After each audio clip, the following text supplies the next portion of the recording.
decidín escoller o libro do Sempre en Galiza de Castelao porque cando tiña a idade de algunhas das alumnos non hai, non? Que están aquí, pois descubrín que Castelao era unha gran persoa, que Castelao era alguén que me dicía algo na miña vida, non? Así cando tiña máis ou menos o vosso tempo.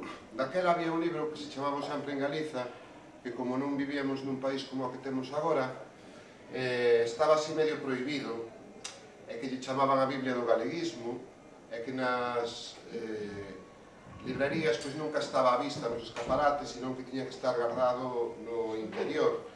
É unha librería de referencia como é Follas Novas, pois se coñecías a xente, dicías, mira, quedache por aí algún exemplar do Sempre en Galiza, outro así máis pequeniño que este, non? A edición que vos traio, esa era feita no Centro Galego de Bos Aires. Esta, hai moitas edicións, esta é xa de Galaxia máis posterior, xa da época democrática, e incluso chegou a haber edicións amputadas ou non completas, como lle pasou a Cal, que tivera que sacar algunha edición incompleta suprimíndolle algúns parágrafos. E por qué? Pois simplemente porque Castelao era unha persoa non moi agradable ao sistema, non? A ditadura franquista. De feito, tivera que morrer na emigración de Bos Aires en 1950, nacera en 1886, un día 30 de xaneiro. Tamén ese é o motivo polo que escollín este libro de Castelao, porque este día 30 conmemorase un novo aniversario do seu nacemento, que é bonito para os galeguistas, ademais, que coincide co Día da Paz. Gandhi e Castelao unidos por unha idea bonita da paz. Creo que vai ser o tema de Margarita da semana que ven. Posiblemente. Ben, entón, simplemente do Sempre en Galiza dicirvos que é un libro feito de libros, porque non se redactou todo dun tirón. Castelao, como consecuencia do chamado Bienio Negro da Revolución de Asturias, inxustamente foi desterrado a Badaxoz no ano 1935, xa non era deputado en aquel momento, era funcionario de estatística en Pontevedra, e como unha sanción administrativa a Bóveda mandárono para Cádiz, que traballaba en Facenda, e el mandárono para Badaxoz. E ali en Badaxoz empezou a escribir o Sempre en Galiza, que é a primeira parte que se chama Adro. E fixadevos, acabouno a bordo do paquebote Campana en pleno Atlántico, alá en 1947. Sei que o paquebote é unha palabra que dicíamos nosos mariñeiros que é de paqueboat, non? Paquebote. Entonces, no 47 o paquebote Campana foi o lugar onde rematou Sempre en Galiza. Vamos ver así algunha cousiña, imposible lelo todo. O Sempre en Galiza ten partes moi entrañables, moi líricas, moi románticas. Tamén ten outras partes para que hai que ter unha certa formación para poder comprendelo, porque é o libro dun exiliado, dun transterrado, que está suspirando continuamente pola volta á terra, e para justificar esa volta á terra, e para justificar o soño que el ten de Galicia, pois fai todo un repaso á vida que el lle tocou discorrer, non? Que foi sobre todo a vida máis recente, todo o proceso da Segunda República. Entón, claro, se non ten unha certa formación sobre partidos políticos, sobre nomes de protagonistas daquel período, incluso sobre cuestións da historia de España contemporánea, pois ao mellor pérdese. Esa é a dificultade ao mellor dun lector noviño, pero Sempre en Galiza, que ten unha serie de partes cas que tens que ter unha certa bagaxe para poder, polo menos, seguir e non aburrirte, non? Pero hai outras que son, desde logo, sobre todo se leso Sempre en Galiza lonxe da terra, porque és emigrante, porque és exiliado ou así, pois toca moito a fibra sensible, non? Eu creo que Castelao e Rosalía son os dous grandes símbolos de Galicia precisamente por iso, porque son capaces de chegar ao máis interior do ser humano.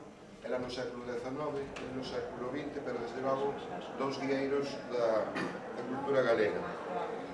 Fixadevos, é simpático como empeza Castelao o Adro no ano 35, di: estou lonxe da miña terra, en Badaxoz, cóbreme un inmenso fanal azul.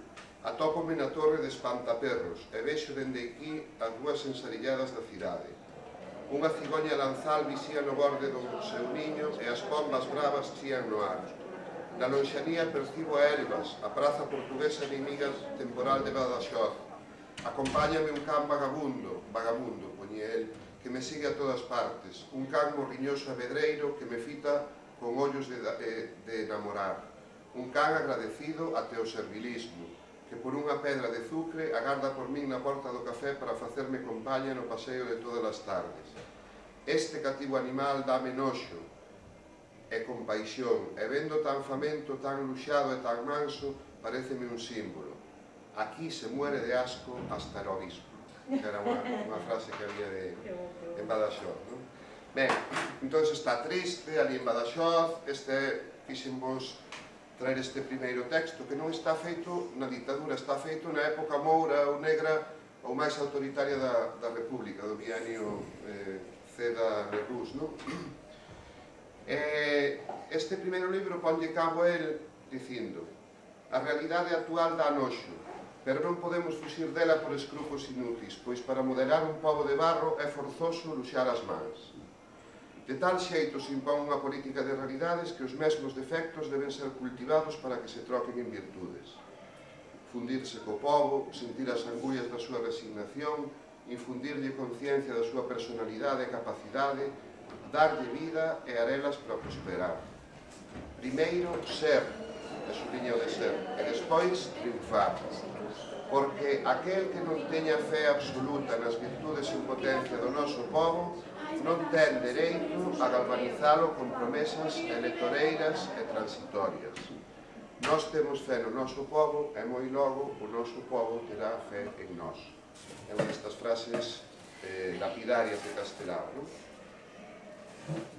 Vou acabar con outras dúas, porque xa o tempo se nos bota en riba. Bueno, ainda temos minutinhos. Unha, por exemplo, isto xa forma parte do libro primeiro. O libro primeiro foi escrito entre Barcelona e Valencia no ano 37, xa en plena guerra civil, e aquí é un pouco casi como unha oración laica, diríamos, non? Pero un desexo do que el quere. Galiza ten hoxe unha forza vital capaz de conducir a todos os delirios de grandeza. Pode chegar á loucura, pero ouvídeo ben, españois, en de xamais chegará ao suicidio. E Galiza deixará de loitar pola liberdade cando a conquira.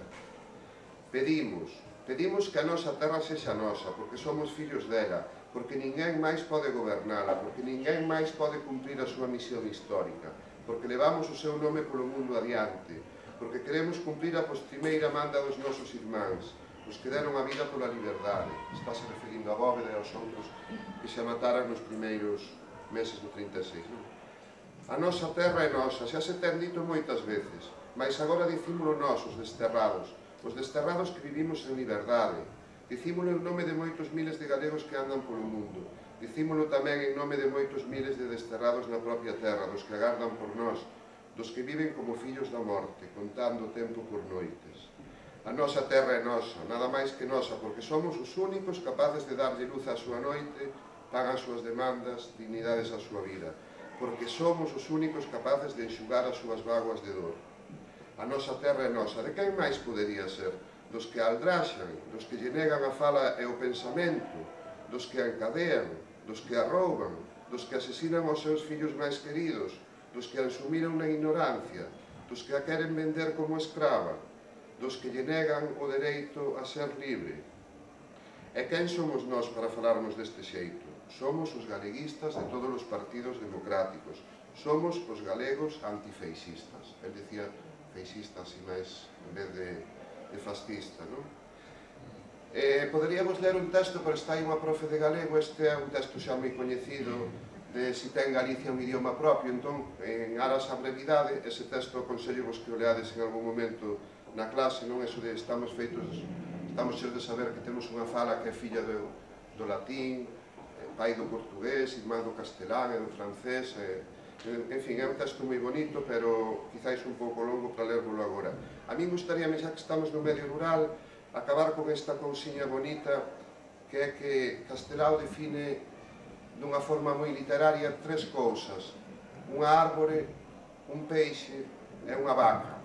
E di que coa árbore, o peixe e a vaca, que Galicia podería ser outra cousa, non? Di, para a regalía de Bóveda, o home organizador e traballador, a quen xa mataran, compuxen 3 afiches con destino á propaganda que se aveciñaba do Estatuto do 36. Compúxenos eu, o animador de ilusións, para louvar a tres fontes de riqueza galega. Velos aí van. Bueno, a Pilar leríalle o da árbore ou do peixe como biólogo, pero tamén o da vaca non lle vai mal, e o da vaca únenos máis a todos porque somos así dun instituto de medio rural, non? Di, a vaca é o símbolo da paz. Val máis o que significa unha vaca que o que simboliza un león rampante. Xo dixo un dos nosos economistas: o árbore xenealóxico dunha vaca de leite é máis útil que o árbore xenealóxico dun aristócrata. A vaca esqueceuse dos cornos e danos o seu traballo, o seu leite, a súa carne, o seu coiro e a carne e o coiro dos seus fillos. Non nos pode dar máis. O can será o amparo dos ricos, que defende a propiedade do amo e ladra aos pobres que van polos camiños. En troques, a vaca é o amparo dos pobres libres. Os concursos de vacas leiteiras valen máis que os concursos de belleza. A nosa vaca ten o pesebre en Galiza e os tetos en Madrid. E o que non lle dá de comer a unha vaca non ten dereito a muxila. As señoritas que choran pola morte dun can ridículo non comprenden a dor dunha familia labrega cando se lle morre unha vaca. Se non fose polo leite das vacas, a piolleira das cidades morrería desnutrida. A vaca é a ama de cría da humanidade. O día que nos emitamos papel moeda, non estamparemos nel o retrato dos políticos, nin dos sabios, nin dos artistas. Estamparíamos somente a figura dunha vaca, como símbolo da nosa economía humanamente distribuída. O día que Galiza sexa unha comunidade cooperativa, ergueremos un gran movimento cunha vaca en bronce dourado. Agora ven o Castelao que chora desde fora, e que a mellor nos pode parecer chauvinista, non? Di, tamén hai razas de vacas, e a mellor é a nosa. O día que saibamos o que vale unha vaca, Galiza quedará límite.